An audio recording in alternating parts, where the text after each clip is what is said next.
বাড়ি যাওয়ার সাথে সাথে শাশুড়ি মা আমার গেটের তালা দেয়, তালা লাগিয়ে দিয়ে আমাকে বলছে তোমার ব্যবস্থা হচ্ছে, দাঁড়াও মামারা আসছে। ওর শাশুড়ি আমাকে আটকাচ্ছে ঘরের মধ্যে যাতে আমি না বেরোতে পারি। কোনোরকম একটা গেটের চাবি আমি পেয়েছিলাম, শীতকালের দিন সবাই ঘুমিয়ে পড়েছে দিদি, আমি একটা গেটের চাবি খুলে ওখান থেকে বেরিয়ে আমাকে বাঁচাও, আমাকে মেরে ফেললো, আমাকে মারছে।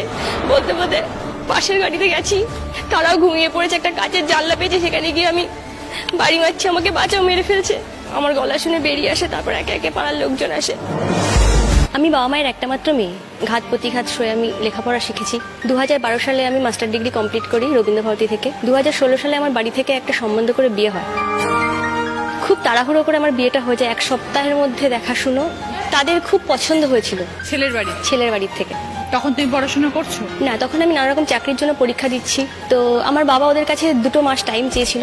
আমার এক্স শ্বশুর শাশুড়ি ওনারা নাকি অসুস্থ ছিলেন, তো ওরা বলছে যে আমার খুব পছন্দ হয়ে গেছে, আমরা হয়তো বাঁচবো না। কার থ্রু দিয়ে সম্বন্ধ এসেছিল? না, ওরাও ছেলে বিয়ে দেওয়ার জন্য মেয়ে খুঁজছিল। আর আমি বাড়িতে একা মেয়ে, ওরা কিভাবে জানতে পেরেছিল, ওর বাড়ির কাজের লোক প্লাস আমার শাশুড়ি এবং আমার ননদ 3 জনে একদিন ঘুরতে ঘুরতে আমার বাড়িতে চলে আসে।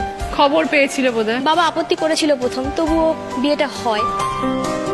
1 মাসের মধ্যে যেন কেমন বুঝতে পারি ওদের সাথে আমার ঠিক ম্যাচ হচ্ছে না, আমরা যেন দুই মেরুর লোক। আর সংসারের যাবতীয় খুঁটিনাটি আমার শাশুড়ি তার বাপের বাড়িতে আলোচনা করে, তারাই যেন আমাদের সংসারের মধ্যে গার্জেন। এবং আমার যে শ্বশুর মশাই, তিনি যথেষ্ট ভালো মানুষ, আমাকে নিজের মেয়ের মতন ভালোবাসতেন, আমিও তাকে বাবার মতন ভালোবাসতাম। তিনি কিন্তু এই সমস্ত সমস্যার মধ্যে থাকতেন না। আমার শাশুড়ি সবকিছু কথা আমার মামাদের সাথে গিয়ে বলতেন, সেখান থেকে আমার নানা রকম কটু কথা, আমার এক্স হাজব্যান্ড শাশুড়ি মায়ের সাথে ঝগড়া শান্তি করে আমার হাত ধরে টানাটানি করে লিগামেন্ট ছিঁড়ে দিয়েছে। আমাদের টাকিতে বইমেলা হয়, আমি, আমার হাজবেন্ড, আমার মা, আমরা সবাই বইমেলায় গেছিলাম। কিন্তু মায়ের শরীরটা হঠাৎ অসুস্থ হয়ে যায়। মা বলছে আমি কেমন অসুস্থ ফিল করছি, তোরা আনন্দ কর, আমি বাড়ি যাই। তো মা চলে আসে, রাস্তায় এসে মাথা ঘুরে পড়ে যায়। আমার সেখান থেকে ফোন যায় যে তোমার মা অসুস্থ হয়ে গেছে, তুমি চলে আসো। আমার বাড়ির পাশের কাকু খবর দিচ্ছে, বাবা বাড়িতে ছিল না, কারণ আমার বাড়িতে দেখার মতন বাবা মা আর আমি 3 জন ছাড়া কেউ ছিল না। তো আমি তখন আমার হাজবেন্ডকে বললাম আমার মায়ের প্রেশারের ওষুধটা ফুরিয়ে গেছে, আমি জানতাম। সেটা নিয়ে আমার হাজবেন্ড আমাকে নিয়ে মায়ের কাছে আসি। তখন 10টা 20 হবে রাত।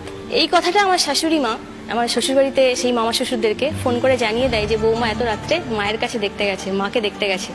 এটা আমার খুব অপরাধ ছিল দিদি।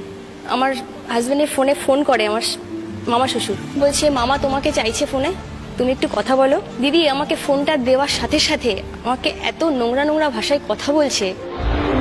আমি তো রাত্রে একা আসিনি, আমার সাথে আমার হাজবেন্ড এসছে, আর আমার মায়ের কাছে কেউ নেই, আমার কোনো কথাই শুনছে না। এমনকি ফোনের মধ্যে আমাকে মার্ডার করার হুমকিও দেয়। এরকম নানা রকম কথা বলাতে না আমি টোটাল কথাগুলো রেকর্ডিং করি। দিয়ে আমি মাকে বলছি মা তুমি তো খুব অসুস্থ হয়ে যাচ্ছ, ঘামছে তখন মা তখন বলছে হঠাৎ আসলি, তোর বাড়িতে অশান্তি হচ্ছে, তুই চলে যা, আমি ঠিক থাকবো। তো বলছি মা তোমাকে এই অবস্থায় রেখে আমিও বা কি করে যাই, বেশি দূর না, আমাদের ওখান থেকে 10 টাকা টোটো ভাড়া। আমি বললাম তুমি চলো বাড়ি গিয়ে মায়ের কাছ থেকে অনুমতি নিয়ে, বাবা তো বাড়িতে নেই, আমি রাত্রেবেলা মায়ের কাছটা থাকি, যদি কোনো হসপিটালে অ্যাডমিট করতে হয়। আমি বাড়ি গেছি, বাড়ি যাওয়ার সাথে সাথে শাশুড়ি মা আমার গেটের তালা লাগিয়ে দেয়, তালা লাগিয়ে দিয়ে আমাকে বলছে তোমার ব্যবস্থা হচ্ছে, দাঁড়াও মামারা আসছে। আমি বলছি মা আমার তো মা অসুস্থ, আমি তো এমনি যাইনি, কোনো কারণ ছাড়া যাইনি, আর আমি তো একা যাইনি, তো সাথে তো তোমার ছেলেও গেছে। বলতে বলতে হঠাৎ ঠিক 1টা এরকম টাইম হবে, 1টা 1:30, খোলাপোতা থেকে টাকি রিজার্ভ গাড়িতে আমার মামার শ্বশুর, মাসি শাশুড়ি, মামি শাশুড়ি, সাথে আর 4টে লোক গেছে। লোকগুলো সবাই মত্ত অবস্থায় ছিল দিদি, আমি তাদেরকে কোনোদিন দেখিও নি, চিনিও না। হুমকি দিতে দিতে ঢুকছে, আজকে মেরে ফেলবো, কেন গেছিলি। আমি তখন প্রাণ বাঁচানোর ভয়ে দিদি চাবি খুঁজছি, চাবিটা খুঁজে পাচ্ছি না। তখন শাশুড়ি আমাকে আটকাচ্ছে ঘরের মধ্যে যাতে আমি না বেরোতে পারি। কোনোরকম একটা গেটের চাবি আমি পেয়েছিলাম, শীতকালের দিন সবাই ঘুমিয়ে পড়েছে দিদি, আমি একটা গেটের চাবি খুলে ওখান থেকে বেরিয়ে আমাকে বাঁচাও, আমাকে মেরে ফেললো, আমাকে মারছে। বলতে বলতে পাশের গাড়িতে গেছি, তারাও ঘুমিয়ে পড়েছে, একটা কাচের জানলা পেয়েছে, সেখানে গিয়ে আমি বাড়ি মারছি, আমাকে বাঁচাও, মেরে ফেলছে। আমার গলা শুনে বেরিয়ে আসে, তারপর একে একে পাড়ার লোকজন আসে, ওরা আমার বাবাকে খবর দেয়। এই পুরো ঘটনার সময় বর কোথাও ছিল? ও একবারই আমার মামা শ্বশুরকে বললো তুমি আমার ওয়াইফের সাথে কেন এমন করছো, তো ওকে বললো কি তোকে এক থাপ্পড়ে দাঁত ফেলে দেবো। ও সাথে সাথে ঘরে চলে গিয়ে দরজা বন্ধ করে দিল। বাবা তো ব্যাপারটা কিছুই জানতো না, কেন এরকম হলো। আমার শাশুড়ি মাকে বলছে এরকম হচ্ছে, আমার মেয়ে ভয় পাচ্ছে, এই ব্যাপার। পাড়ার লোকজন বলছে বাড়ি নিয়ে যাই, ও এখানে থাকতে ভয় পাচ্ছে। আমার শাশুড়ি একটা সাদা কাগজ নিয়ে এসছে, আপনি যদি মেয়েকে নিয়ে যান সাদা কাগজে সই করে মেয়েকে নিয়ে যাবেন। আমি আমার মেয়েকে আমার কাছে নিয়ে যাব, তো সাদা কাগজে সই করার সাথে কি সম্পর্ক আছে?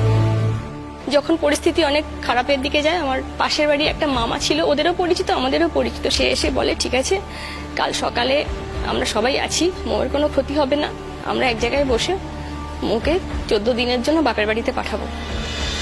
তারপরে কি হলো মমিতা? আমি বাড়ি চলে আসি, আমাদের কাউন্সিলর, ওদের কাউন্সিলর, ফাঁড়ি, থানা সবকিছু নিয়ে বসে আমরা দুই পরিবার একটা মিটমাটের দিকে যেতে চেয়েছিলাম। শাশুড়ি একটাই কথা বলেছিল যে আমি যখন অনুমতি দেব তোমার বাবা মা যদি হসপিটালে অ্যাডমিট হয় তখন তুমি যেতে পারবে, তার আগে আমার ঘর থেকে তুমি কোথাও যাবে না। তা আমার কিছু বলতে হয়নি, যিনি আমাদের ব্যাপারটা নিয়ে দেখভাল করছিলেন বসেছিলেন, তিনি বলেছেন আপনি কি বৌমা নিয়ে গেছেন না দাসী নিয়ে গেছেন? বলছে মৌমিতা এই সমস্যা না আইনি পথ ছাড়া হবে না। সেই রেকর্ডিংটা নিয়ে আমি হাসনাবাদ থানায় চলে যাই, ওখান থেকে একটা 498 হয়, ওই কেসটা চলছে। 2 বছর আমি যোগাযোগ করার চেষ্টা করেছি, ফোন করেছি, হোয়াটসঅ্যাপ করেছি, ও আমার সাথে যোগাযোগ রাখেনি। ওর অন্য জায়গায় অ্যাফেয়ার্স ছিল, ও বিয়ের পর আমাকে বলেছিল, কিন্তু আমি পাস্টকে নিয়ে ঘাটতে চাইনি, আমি নতুনভাবে বাঁচতে চেয়েছিলাম। কিন্তু 2 বছর ধরে যখন দেখলাম কোনো কিছু হচ্ছে না, সমস্যার সমাধান হচ্ছে না, আমি হঠাৎ মাকে বলি মা আমি না ডিভোর্স অ্যাপ্লাই করবো, আমি আর পারছি না এই যন্ত্রণা সহ্য করতে। একটা লয়ারের সাথে আলোচনা করে ডিভোর্সের দিকে যাই, ডিভোর্স কেসটা চলছে, কম্প্রোমাইজ ফর্মে হচ্ছে। আজকে এখানে তোমার সাথে আমার জীবনের এই কাহিনীটা বলে আমার মতন যারা কষ্ট পায় বা পেয়েছে তাদের, এরকম ধরনের মানুষ যারা জীবনে এসে একটা সুন্দর ভবিষ্যৎকে নষ্ট করে দেয়, তাদের বিরুদ্ধে রুখে দাঁড়ানোর জন্য, এই সাহস জোগানোর জন্য আমি এই গল্প শেয়ার করার জন্য আজকে এসেছি। এখন কি পরিস্থিতি, মানে ডিভোর্স পেতে কি সময় লাগবে? না দিদি, কম্প্রোমাইজ ফর্মেই হচ্ছে, ওরাও মেনে নিয়েছে। দিদি আমার তো ভাই বোন দাদা দিদি কেউ নেই, মা আর বাবা, বাবা খুব অসুস্থ, মা আরো অসুস্থ। আমি আমার বাবা মাকে যে কি করে বাঁচিয়ে রেখেছি দিদি সে একমাত্র ঈশ্বর জানে, আমি জানি। তুমি এখন কি করছো মমিতা? একটা প্রাইভেট স্কুলের সাথে জড়িত আছি। শ্বশুর বাড়িতে কদিন ছিলে?